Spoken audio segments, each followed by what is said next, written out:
My name is Margot Elaine Waverly, and I am 68 years old. For nearly 50 years, I was more than just a woman. I was a wife, a mother, and the steady heartbeat of Willowshade Orchard, a quiet organic farm nestled outside the sleepy town of Ashfield, Vermont. My fingers, now swollen with arthritis, still remember the rhythm of kneading sourdough, the hum of cicadas at dusk, and the way my husband's laughter echoed between rows of blooming apple trees. 3 weeks ago, I buried that laughter. Franklin Waverly, my partner in every sense, passed after a brutal 14-month battle with pancreatic cancer. Watching a strong man, a man of the land, fade before your eyes is something no one prepares you for. The worst part wasn't the disease. It was the silence that came after. Franklin, ever the protector, didn't want our children burdened. Let them live a little longer without shadows, he whispered through dry lips one morphine-heavy night. I agreed, because loving him meant respecting his wishes, even if our children, Kyle and Marissa, had already drifted far from the soil long before the diagnosis. Kyle, our eldest, lived in Charlotte, buried under deadlines and suits.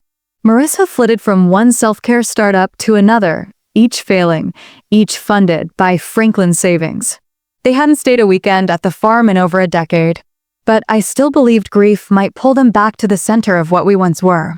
They came for the funeral. They wore black. They cried a little.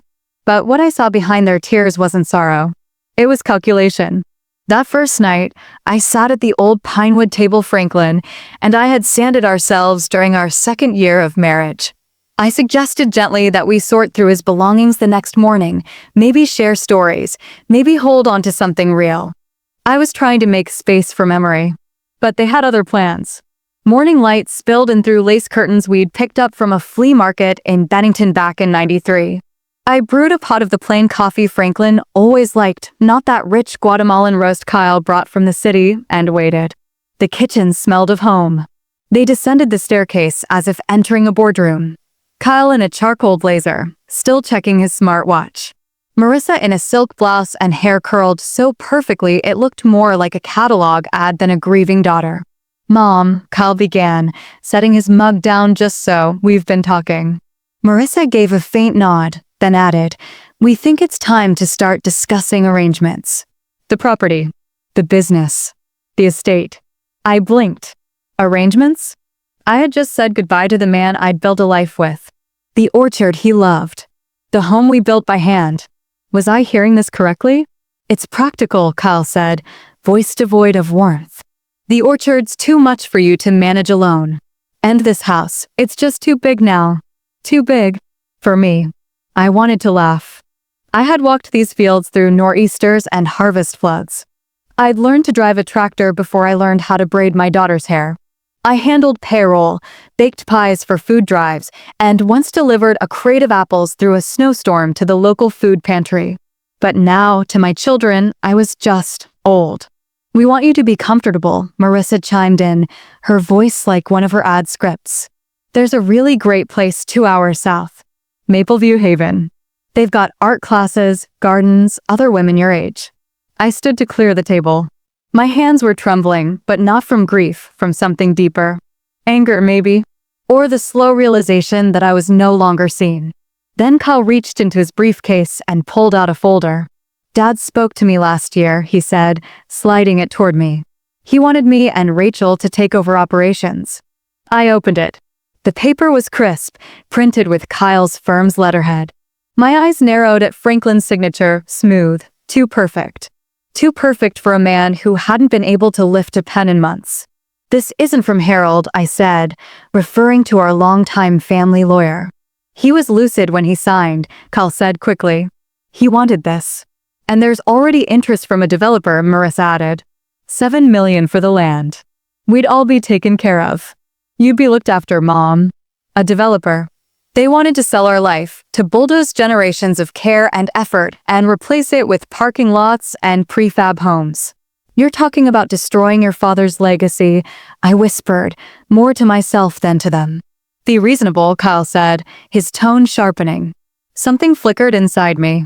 A warmth, a fury, a spark I hadn't felt in years, the kind I once used to chase raccoons out of the chicken coop at 3 a.m. "Show me the will," I said evenly. He hesitated, then slid it closer. I didn't touch it. "I'm going to bed," I said softly. "We'll talk tomorrow." But deep in my gut, I already knew there would be no tomorrow. Not with them. Not in this house. Sleep didn't come that night. I lay in the bed Franklin and I had shared for over 40 years, tracing the familiar cracks in the ceiling, listening to the old farmhouse creak in the wind like it always had. Everything around me felt the same. And yet, it was all different now.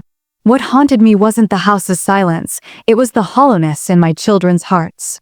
They hadn't come to mourn. They had come to claim.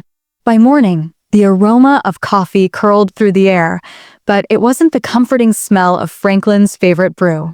No, this was sharp, acidic, foreign. Imported beans Kyle must have brought with him. I moved slower than usual, not because of age, but because betrayal weighs heavier than arthritis ever could. When I reached the kitchen, I stopped short. Coats were on. A suitcase sat by the door. They were already packed. The suitcase wasn't mine. "We packed a few essentials for you," Marissa said, her voice overly cheerful, like she was pitching a product line. "Just the basics." "We thought it would be nice to go check out Mapleview today," Kyle added, sipping his black coffee like it was another meeting. "Just a tour. You don't have to decide yet." "I'm not going to a retirement community," I replied calmly, reaching for a mug. Kyle glanced at his watch, already impatient. "Mom, the paperwork's done. The sale closes next week.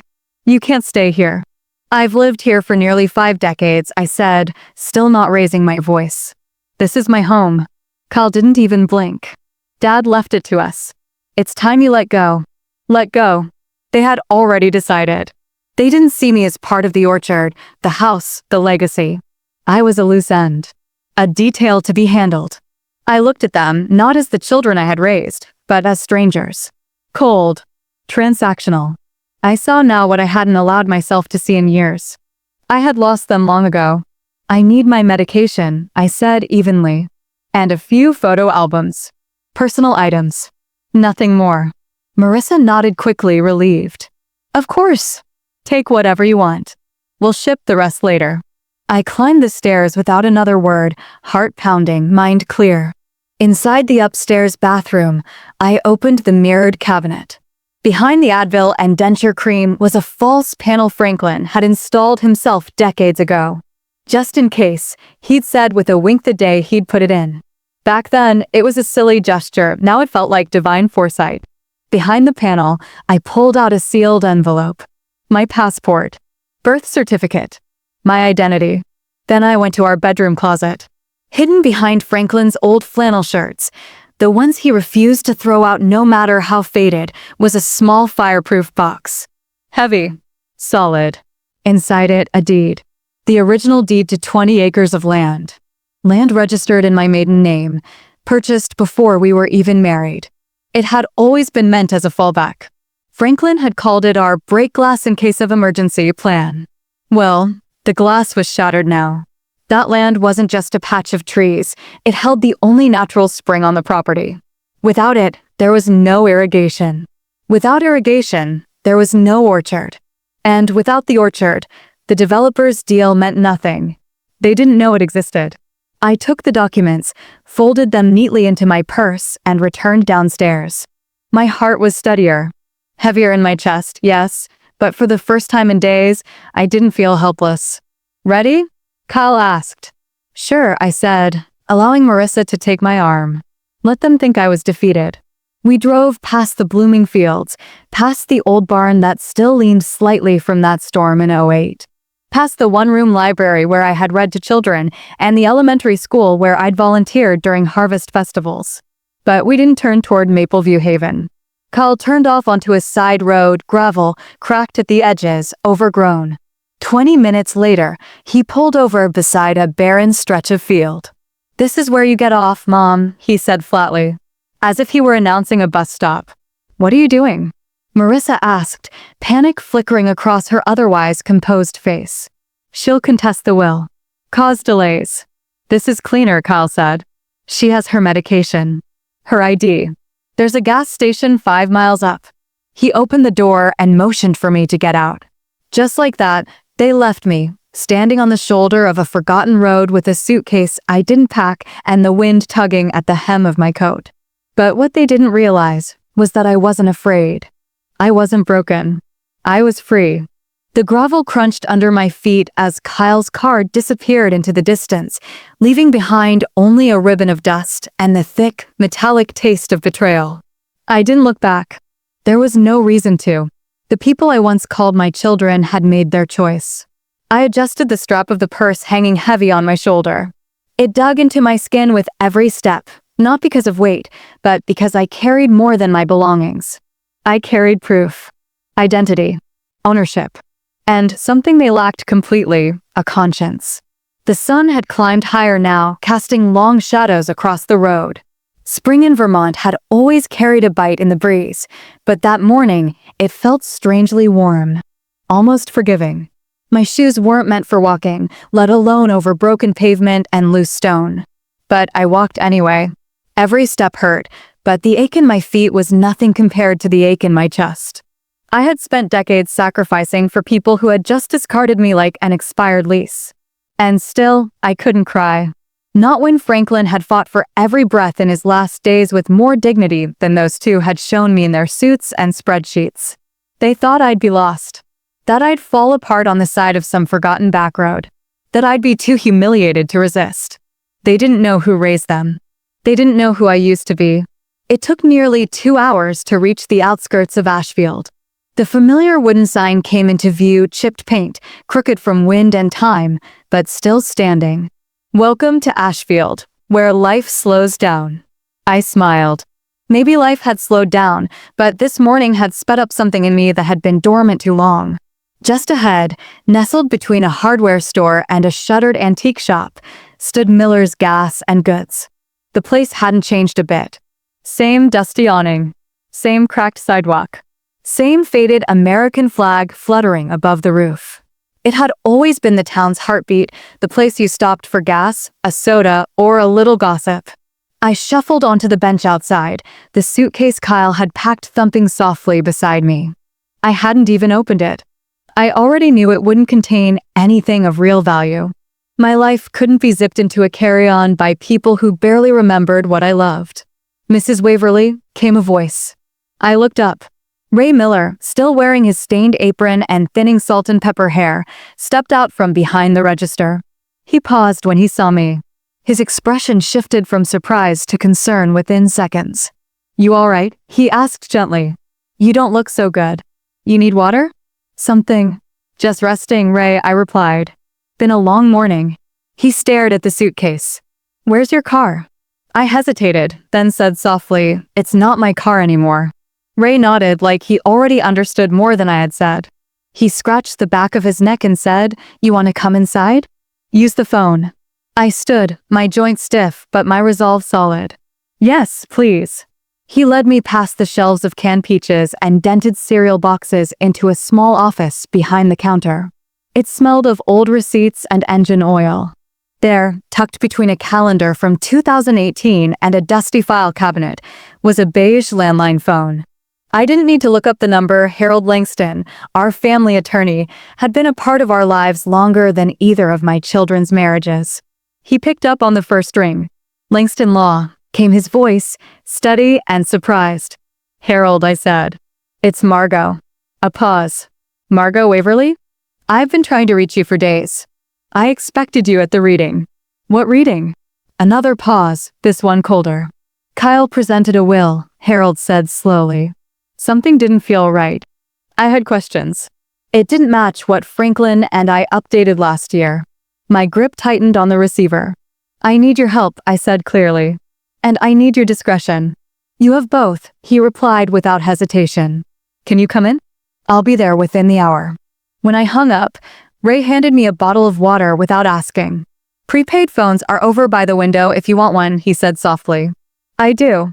He rang me up, then refused to take the cash. "On the house," he said. "And if you need anything, a ride, a place to rest, just say the word." His kindness nearly broke the dam inside me, but I swallowed it down. I hadn't cried when Franklin died. I wasn't going to cry now. Not yet. I had business to handle first. Because now, I wasn't just Margot Waverly, grieving widow. I was a woman with land, with legal leverage, and with nothing left to lose. And that made me dangerous. The bell above the door chimed softly as I stepped into Langston and Associates, housed in an old Victorian building across from Ashfield's public library. The worn hardwood floors groaned under my steps, the scent of paper and lemon polish wrapping around me like memory. I hadn't been here in years, not since Franklin, and I came to finalize our joint trust papers. Even then, Harold insisted on shaking hands, not scanning fingerprints. He was old school in the best possible way. His secretary, Nina, looked up from her desk and gasped softly when she saw me. "Mrs. Waverly." "I didn't know you were coming," she said, already standing. "Mr. Langston is expecting you. Can I get you water? Coffee?" "I'm fine, thank you." Nina led me to Harold's office, knocking lightly before opening the door. He stood to greet me immediately, still wearing the same rust-colored sweater vest I remembered, a man untouched by the world's obsession with reinvention. He didn't lead me to the desk. Instead, he motioned toward two leather chairs beside the window where sunlight spilled in through lace curtains, casting warm patterns on the floor. "Tell me everything," he said gently. So I did. I told him about the cold breakfast meeting. The folder Kyle slid across the table. The signature that looked far too steady for a man who could barely hold a spoon in his final weeks. The drive. The roadside abandonment. The cheap suitcase. The silence. Harold listened without interruption, his fingers steepled, eyes sharp behind his bifocals. With each detail, his brow furrowed deeper. When I finished, I reached into my purse and pulled out what mattered most, a thick envelope wrapped in an old handkerchief. Inside it, the original deed to the 20 acres Franklin and I had purchased in my maiden name nearly 40 years ago. It was our secret, our security blanket, land with its own wellspring, land untouched by corporate hands, land that controlled the orchard's only water source. Harold unfolded the deed with a kind of reverence, like he knew exactly what he was holding. "Well, I'll be damned," he muttered under his breath. "Margot, this isn't just land. This is the golden key. This is leverage." "I know," I said, watching his expression darken with realization. "They can't finalize any sale without this. No developer would go near a property missing the only viable water rights." He tapped the edge of the paper thoughtfully. "The will they submitted. I knew it didn't sit right. It was too clean. Franklin's signature? It looked machine printed. He hadn't signed anything legibly in months. I should have called you sooner." "You're calling me now," I said simply. "That's what matters." He nodded. "We can challenge the forged will. But that'll take time, months maybe. Meanwhile, he held up the deed, this gives us the power to stop the sale before it even starts." "Good," I replied. "Because I want my home back. And I want them to understand exactly what they tried to take." Harold straightened in his chair. "Then we'll make them understand. First thing I'll do is draft a letter to the developer. They need to know they were sold incomplete rights." "Will they walk away?" I asked. "If they're smart, yes. Developers don't like lawsuits. And they hate surprises." He stood suddenly, full of energy now. "I also know a judge in the district court, a good one. Fair. We can get a motion to freeze the transfer until we sort this out. If we time this right, their entire deal collapses." I followed his gaze out the window to the street below, where a young couple was pushing a stroller past the library, completely unaware that a war was beginning in the corner office of a sleepy law firm. "I don't want vengeance," I whispered, more to myself than to Harold. "I just want peace. And the truth. You'll have both," he promised. Starting today. By noon the following day, the first domino fell. Harold filed an emergency injunction to halt all transactions related to Willowshade Orchard. A courier hand-delivered the notice to the development firm Kyle and Marissa were working with. Within hours, the deal was suspended. The developers, alarmed by the missing water rights and the looming legal mess, scrambled to contact Harold's office. They demanded clarification, angry that a key portion of the land, the most critical portion, had been withheld. I told them the truth, Harold said calmly as we reviewed the call transcripts in his office later that afternoon. The land isn't complete. The water rights are separate. And most importantly, your children have no legal standing to act on your behalf. I sat back, feeling the first hint of relief creep into my chest like sunlight through closed blinds. Not happiness, that was still far off, but something sturdier. A foothold. That evening, a text lit up the prepaid phone Ray had sold me for $10 and refused to charge me for. It was for Marissa. "Mom, please call me. We need to talk. Kyle's panicking. We didn't know about that other land. Can we just fix this? Fix this." No apology. No remorse. Just panic that the money was slipping away. I stared at the screen. Then I powered the phone off. I didn't need noise. I needed resolve. And I had it now, wrapped in ink, soil, and silence. The morning after Harold sent the injunction felt like the first real breath I'd taken in weeks. I sat on the narrow balcony of my temporary apartment above Claire's bakery, sipping tea from a chipped mug and watching the quiet rhythm of Ashfield below. The scent of cinnamon rolls drifted up through the floorboards, comforting, steady, warm. Nothing like the cold sterility of my children's voices when they told me I no longer belonged in my own home. This place, however small, was mine now. Not because it was filled with memories, but because it wasn't filled with betrayal. The phone remained off. Marissa's message was still frozen on the screen like a forgotten postcard from a place I no longer wanted to visit. I had no intention of replying. If they wanted something from me, they could go through Harold. That bridge had been burned, not by me, but by their own hands. Harold had moved quickly. Faster than I expected from a man who still mailed his bills and hand-wrote Christmas cards. By mid-morning, the developer's legal team had reached out again, this time with a tone that bordered on desperation. They wanted documents, signatures, clarification. They wanted a deal, not a fight. What they hadn't expected was that the little old woman they'd been told was ready to retire held the one thing that made the entire project viable. Without water rights, their investment was a dry, rotting orchard with no future. Without my signature, they had nothing. And I intended to keep it that way. "I've never seen them this rattled," Harold told me during our afternoon meeting. "They've pulled out of projects for less. You've cornered them, Margot."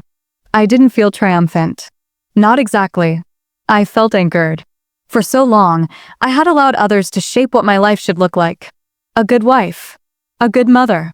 A quiet supporter. I had buried my voice under casseroles, school meetings, and support letters for my children's latest pursuits.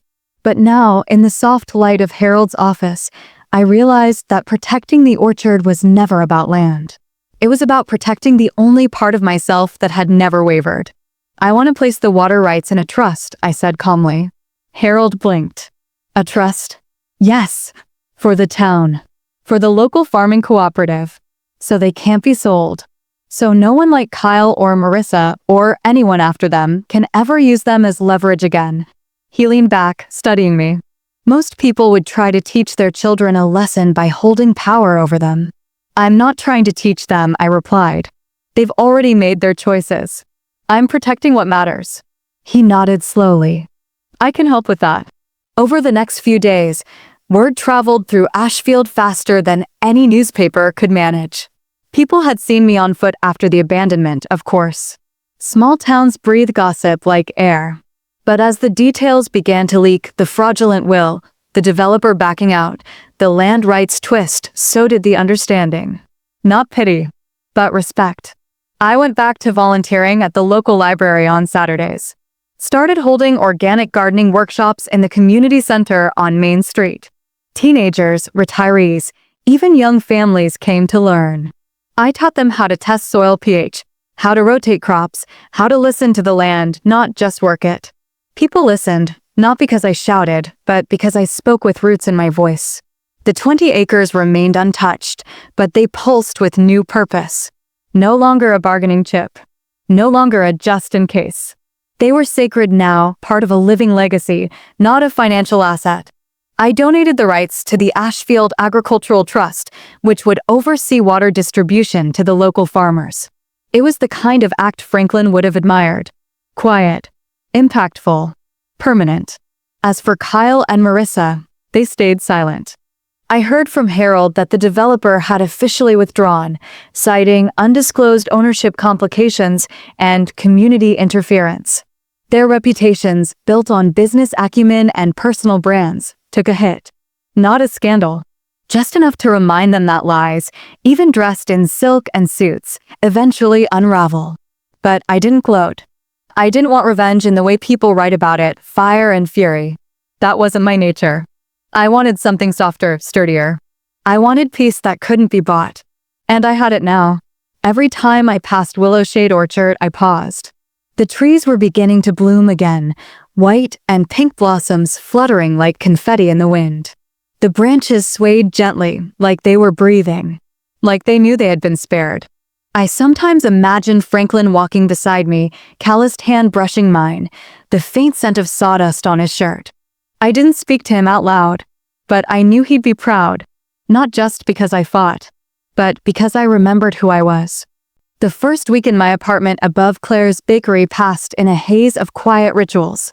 Morning tea, fresh bread sent wafting from below, a few plants I picked up from the Saturday market lining the balcony like old friends.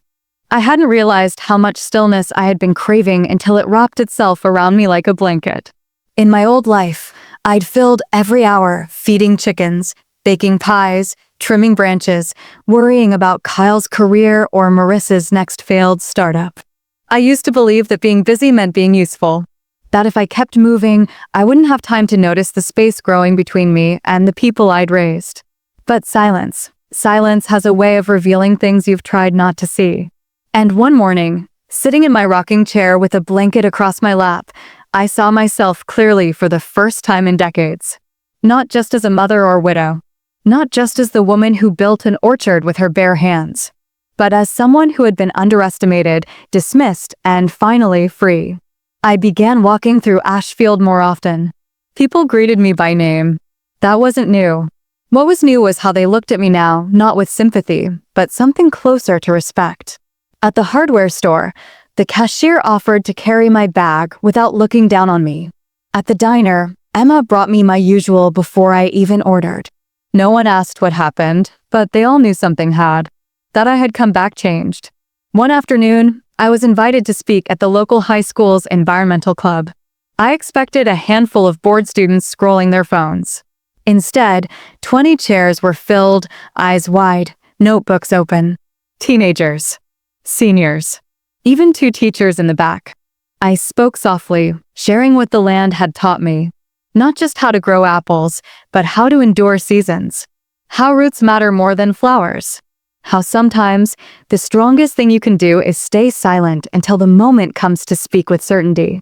When I mentioned I had once been left on the side of the road with nothing but a suitcase, the room didn't stir. They didn't gasp, but their attention became sharper. Still, like they understood the weight beneath my words. I ended with a simple thought. Just because someone writes you off doesn't mean you've reached your final chapter. A girl in the front row blinked fast, like she was holding back tears. That evening, I returned home to find an envelope slipped under my door. It wasn't from Harold. It wasn't from the bakery. It was from Marissa. Inside, a handwritten note, folded with trembling edges. Mom, I don't know how to say I'm sorry in a way that's enough. Maybe there's no such thing. I was scared. Kyle led the charge, but I followed, and that makes me just as guilty. You didn't deserve that road, or the way we looked at you like you were in the way. I miss you. I hope one day you'll call me again. Love always, Marissa. No excuses. No begging. Just words. Messy ones. I folded the note carefully, placed it in my drawer, and sat in the quiet for a while. Did I forgive her? Not yet. Did I hate her? No. What I felt was deeper than either. It was clarity. Power, I was learning, isn't always loud. It's not always in the courtroom or the paperwork or the headlines. Sometimes, it's in the ability to walk away without needing to explain yourself. Sometimes, it's in choosing your next chapter without letting the last one define you. I no longer needed to prove anything. Not to Kyle. Not to Marissa. Not even to the town. I was no longer a footnote in my own life. And that That was the sweetest kind of revenge I could ask for. The early April sun had just begun to warm the ground again when I decided to visit the edge of the orchard. Not the part where tourists once picked apples and took false selfies. No, I went to the far stretch, the wildest part where the original 20 acres began, the land that still bore my maiden name. The place even Franklin used to call Margot's Corner. It was quiet there. The kind of quiet you don't notice until you realize how much noise you've been living with obligations, expectations, guilt. I crouched near the base of an old Macintosh tree, one of the first we ever planted together. The bark was scarred, its branches thinner than they used to be, but it was still standing. Like me. I pressed my palm against the soil. The earth was still cool, but not frozen. Ready. I heard from Harold that week. The forged will Kyle submitted had officially been challenged. A judge issued a hold on all assets associated with the estate. The farmhouse, the remaining acreage, even the accounts, everything frozen. They didn't see it coming, Harold said. The developers pulling out completely. Too messy. Too much bad press. And now, with the town aware of what they tried to do, they'll be remembered for it, I finished for him. He didn't argue. I didn't smile, but I felt something shift, like a stone finally settling into place. Not victory exactly. More like justice balancing itself again. Marissa hadn't written again. Kyle never did in the first place. But their silence didn't ache anymore. I'd stopped wondering why. I'd stopped hoping they'd knock on the bakery door or send flowers with an apology card. I wasn't holding space for their guilt. I was making room for something else. One morning, as I sipped my tea on the balcony, I noticed a boy, couldn't have been more than 10, peering up at me from the sidewalk. "Are you the apple lady?" he asked, shielding his eyes from the sun. I blinked, then laughed. "I suppose I am. My grandma says you taught her how to grow tomatoes even though her backyard's mostly gravel." I nodded. "That sounds like me. Can you teach me too?" I thought of Franklin then, how he used to let kids toss fallen apples into the compost like it was the world's greatest game. "Yes," I said.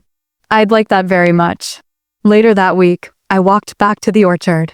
This time with clippers, gloves, and a quiet determination. It wasn't about reclaiming ownership.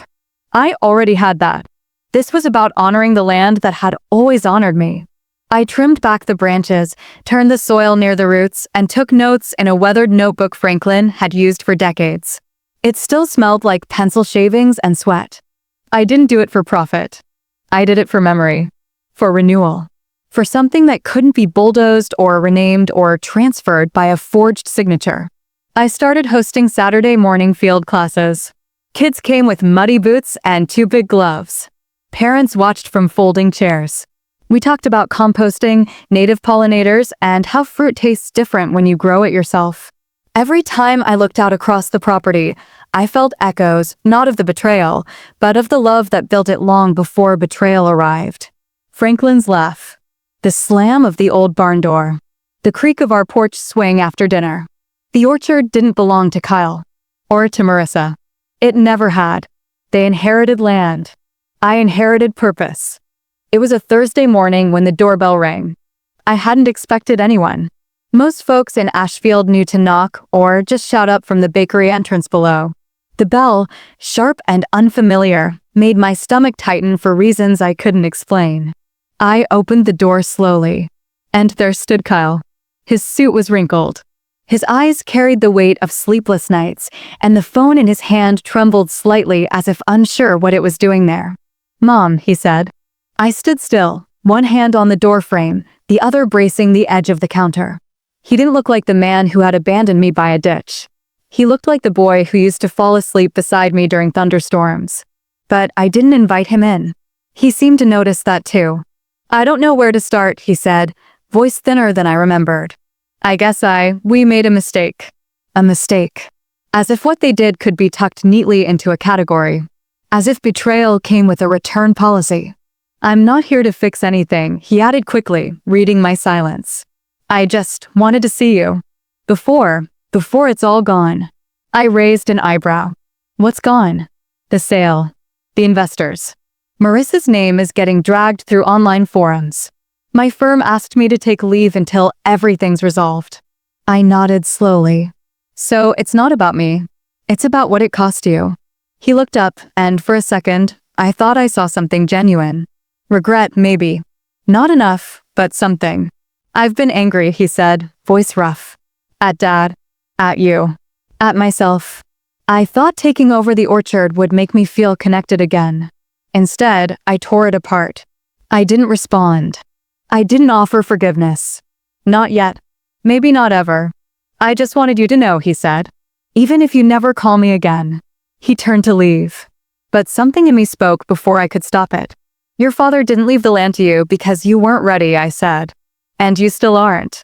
But one day, maybe you will be. Not because you inherit it, but because you understand it. He paused. His shoulders lowered slightly. And then he nodded, not as a man seeking redemption, but as a son finally hearing truth. He didn't ask to come inside. He didn't need to. That night, I sat on the balcony again. The sky over Ashfield was pale and soft, the kind of quiet blue that makes you believe life isn't finished surprising you. I didn't cry. I hadn't cried in a long time. But something loosened in my chest, like a knot gently untangling. Marissa hadn't reached out since the letter. Maybe she wouldn't. Maybe Kyle would disappear again. Maybe not. Either way, I had stopped waiting. The next morning, I walked the perimeter of the 20-acre parcel again. The soil was rich, darker now from the compost I'd worked into it. I knelt beside a young sapling I'd planted with a few teens from the community gardening program. It was still small, still finding its footing. Just like me. Later that day, Harold called with news. The judge dismissed the forged will, he said. It's officially invalid. Which means your original estate plan stands. Even if I never sign another document again, I said, I've already taken back what mattered. He chuckled. You've done more than that. You've reminded everyone in this town what real legacy looks like. I didn't need applause. I didn't need headlines. But I was grateful for the orchard, for the children learning how to coax life from the dirt, for the feeling in my bones that maybe, just maybe, I was exactly where I was meant to be. Not tucked away, not erased, but alive, grounded, rooted. The following weeks unfolded like petals, slow and deliberate. Every morning I woke with the same quiet thought. They can't take what was never theirs to begin with. Willow Shade had become more than an orchard again. It was a living reminder that roots run deeper than paper trails and forged documents. It had survived floods, frost, grief, and now betrayal. And so had I. Harold dropped by one morning with a brown folder under his arm. No suit, no pretense. Just khakis, scuffed loafers, and that same calm wisdom he always carried like a second skin. Thought you'd want to see this, he said, handing me the envelope. Inside were the official court orders. Kyle's will submission, nullified. Power of attorney transfer, void. Ownership of Willow Shade, restored. But that wasn't what made my breath catch. At the very bottom of the file was a single-page addendum, my trust agreement, signed, notarized, and sealed. The water rights now belong to the Ashfield Agricultural Trust. Permanently. Legally. Irrevocably. Not even I could undo it now. I closed the folder and set it gently on the table. It's done, I said. Harold smiled. It's more than done. It's protected. I nodded slowly. That's all I ever wanted. That afternoon, I returned to the orchard, not for business, not for nostalgia, but to walk. Just walk. The breeze carried the scent of damp soil and early blossoms. Bees buzzed lazily around wild clover. In the distance, I saw a handful of volunteers tending to the garden rows we'd planted weeks before. People had stepped in not out of pity, but purpose. Young hands learning from old ones. New roots threading into old ground. I stood beneath one of the older trees and touched the bark. Its surface was rough and flaking, but underneath, the life still pulsed. Still reached upward. Much like me. That evening, I received a letter. Handwritten. No return address. I recognized Marissa's handwriting instantly. Mom, I heard what you did. About the trust. About the land. You were always stronger than we ever gave you credit for. I don't know if you'll ever forgive me, and I don't expect you to. But I'm trying to be better. I'm taking a break from my business, if I can even call it that. I think I want to do something real. Something that lasts. Maybe one day I'll earn a place back on that land. Not as your daughter, but as someone willing to learn. Love, always. Marissa. I read the letter twice, then folded it neatly and placed it beside the first one in the drawer. I didn't cry, but I closed my eyes and let the silence stretch around me like a prayer. Some wounds don't heal with time. They heal with truth. And Marissa had finally found hers.